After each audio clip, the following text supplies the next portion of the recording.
तो आज जो डिस्कस करने जा रहे हैं बहुत ही इम्पोर्टेंट कंसेप्ट को डिस्कस करने जा रहे हैं कि ग्रेडियंट जो होता है किसी सरफेस के नॉर्मल होता है। तो ग्रेडियंट जो होता है ये नॉर्मल टू द सरफेस होता है।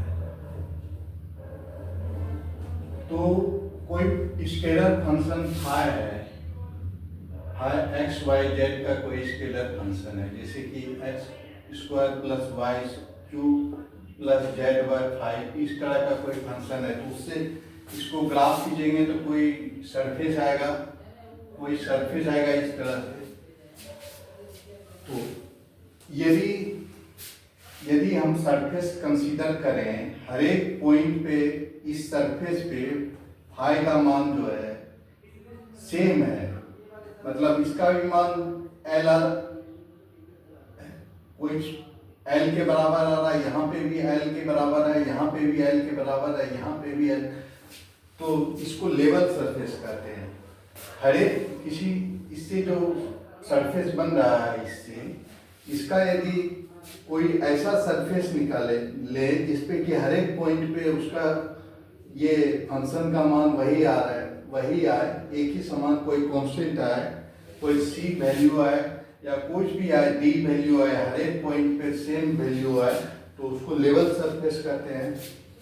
तो ये हम एक लेवल सरफेस यहाँ पे है और एक लेवल सरफेस यहाँ पे है, दो लेवल सरफेस लेते हैं। यहाँ पे भी ये लेवल सरफेस है और यहाँ पे जो है ये x है, ये y है और ये x है और ये z है। तो इस लेवल सरफेस का जो है पोजीशन वेक्टर r है और r प्लस dr पढ़ते हैं यहाँ से, और इसका जो लेवल सरफेस जो है r प्लस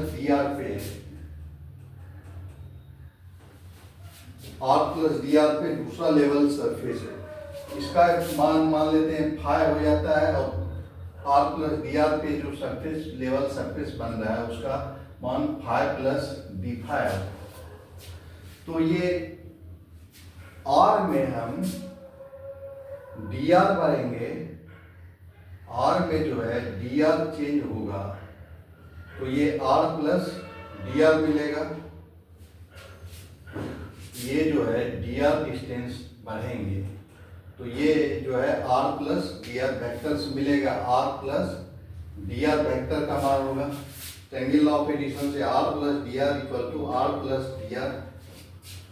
तो इस तरह से हम dr डिस्टेंस बढ़ते हैं तो ये जो सरफेस है लेवल सरफेस उसका मान जो है फाई प्लस डी फाई हो जाता है, मतलब इसके हर एक पॉइंट पे phi plus d phi value आता है। यहाँ पे एक्स वाई जेड कोऑर्डिनेट रखेंगे, यहाँ आप मान लिए जाए यहाँ पे कुछ कोऑर्डिनेट होगा उसको रखेंगे तो उसका मान कुछ आएगा, यहाँ पे भी रखेंगे तो उतना ही आएगा, यहाँ पे भी इतना ही, मतलब कि एक तरह से कोई कांस्टेंट C1 आएगा, यहाँ हर एक पॉइंट पे C1 वैल्यू आएगा और यहाँ पे जो है C2 वैल्यू आता है, हर एक मान सकते हैं हर एक पॉइंट पे C2 वैल्यू आता है। तो ये एक लेवल सरफेस हो गया, ये दूसरा लेवल सरफेस हो गया।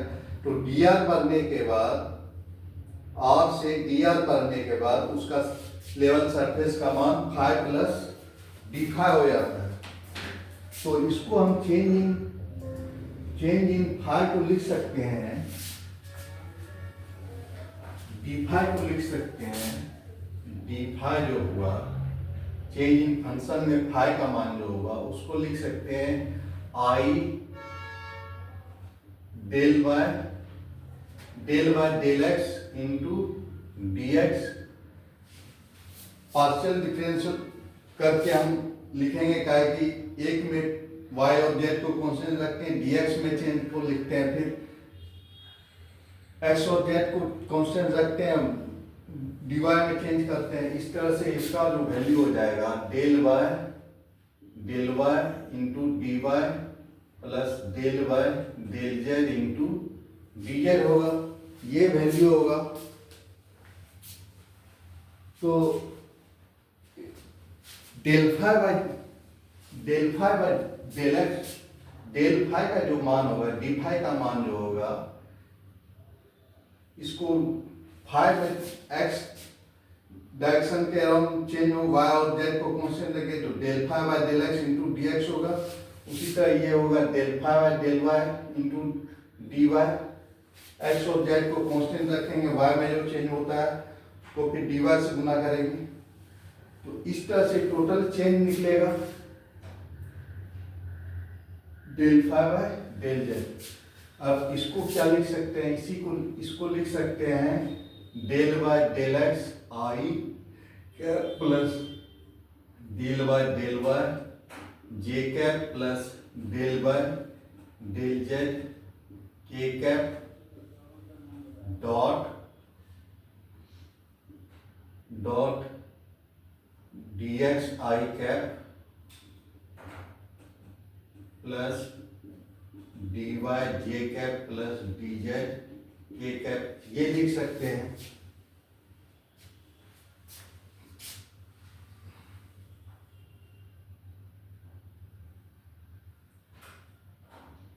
डेल फाई ये लिख सकते हैं, इसको ये लिख सकते हैं। तो यही जो है, ये जो क्वांटिटी है, यही जो है ग्रेडियंट है, ग्रेडियंट ऑफ फाई है। ग्रेडियंट ऑफ फाई जो होता है, gradient of phi equal to होता है स्केलर फंक्शन का del phi by del x i cap plus del phi by del y j cap plus del phi by del z k cap, ये होता है। तो यही है ग्रेडियंट ऑफ फाई, ये डॉट और d x i d y j plus d z k, ये जो है कितना x में कितना चेंज हुआ, y में कितना चेंज हुआ, छोटा सा z में कितना चेंज हुआ है, तो ये जो है ये dr वेक्टर है, dxi dyj और dz के जो है dr वेक्टर है। तो टोटल ये जो चेंज होता है डी फाई, उसका मान होगा इतना है del phi by del x into D x, del phi by del y into d y, del phi by del z into d z, ये होगा टोटल चेंज का मान। तो इसका जो मान हो जाता है gradient phi dot d r के बराबर हो जाता है। अब ये पॉइंट पहले हम मान ले यहाँ पे पी पे था, अब इसको हम क्यू पे ले गए थे, मतलब पहले पी पे पोजीशन वेक्टर सरफेस का आर था, उसको जो है क्यू पे ले गए थे, जहां पे उसका position vector r plus d r था। अब क्यू को हम मूव करके यहां पे ले जाएंगे, इसी सरफेस पे लेके आए, क्यू को मूव करके इसी सरफेस पे ले आएंगे, तो ये जो है डी फाई का मान जो है ये 0 हो जाएगा, ये फाई ही हो जाएगा फंक्शन का मान। यहाँ का है कि हर एक पॉइंट पे फंक्शन का मान फाई है, लेवल सरफेस है, तो डी फाई इक्वल टू 0 हो जाएगा। तो डी फाई इक्वल टू 0 होने का मतलब है 0 इक्वल टू हो जाएगा gradient of phi dot d r, मतलब ग्रेडियंट ऑफ फाई और डी आर जो है एक दूसरे से 90 डिग्री का कोण बना रहा है। अब क्यू यहाँ आने का मतलब है, क्यू यहाँ इस सरफेस पे लेके आ गए हैं, मतलब क्यू ऐसे मूव करके इस ये टेंजेंट सरफेस के टेंजेंट लेके आए हैं, आ गए हैं सरफेस के प्लेन में लेके आ गए हैं क्यू को, क्यू पॉइंट को यहाँ से, ये यहाँ पे था, इसको यहाँ मूव कर दिए, मतलब ये जो है डी आर जो है टेंजेंट वेक्टर हो गया, यहाँ पे डी आर जो है ये सरफेस के टेंजेंट हो गया, तो डी आर जो है टेंजेंट वेक्टर हो गया, मतलब सरफेस के अलॉन्ग हो गया। तो ये जो है ग्रेडियंट और सरफेस, तो ग्रेडियंट और ग्रेडियंट डॉट सरफेस का टेंजेंट ऑफ सरफेस जो निकल के आया वो 0 के बराबर निकल के आ गया। यदि हम Q जो है Q पॉइंट को यहाँ पे ये लेवल सरफेस में लेके आ जाए, तो फाई जो है फाई प्लस डी फाई जो था लेवल सरफेस पे मान हर एक पॉइंट पे, यहाँ पे हर एक पॉइंट पे क्यू मान है इस लेवल सरफेस पे, तो इसका मान जो हो जाएगा फाई ही होगा। तो डी फाई का मान 0 हो गया, तो डी फाई का मान 0 रख दिए। अब उस केस में क्या होगा, gradient of phi dot d r का मान 0 हो जाएगा। मतलब ये टेंजेंट जो होगा सरफेस का जो डायरेक्शन है टेंजेंट ऑफ द सरफेस, और ये ग्रेडियंट है, दोनों परपेंडिकुलर होता है, ये प्रूफ हो गया। तो जो होगा सरफेस और ग्रेडियंट ऑफ फाई जो होता है, दोनों ग्रेडियंट ऑफ फाई जो होता है परपेंडिकुलर टू द सरफेस होता है। यहां पे जो है gradient of phi dot d r का मान हो जाएगा 0, और उस केस में क्या होगा, ये जो डी आर जो है ये सरफेस की टेंजेंट हो जाएगा। मतलब सरफेस का टेंजेंट का जो डायरेक्शन है वही डी आर का डायरेक्शन है। मतलब सरफेस जो है, सरफेस जो टेंजेंट सरफेस का जो डायरेक्शन है टेंजेंशियली सरफेस, वो जो सरफेस है मतलब जो सरफेस बन रहा है उसका उससे ग्रेडियंट जो है नॉर्मल होता है। मतलब सरफेस से जो है ग्रेडियंट नॉर्मल होता है। तो ये बहुत ही इंपॉर्टेंट कंसेप्ट है, इसको हमेशा ध्यान में रखने का है। Thank you.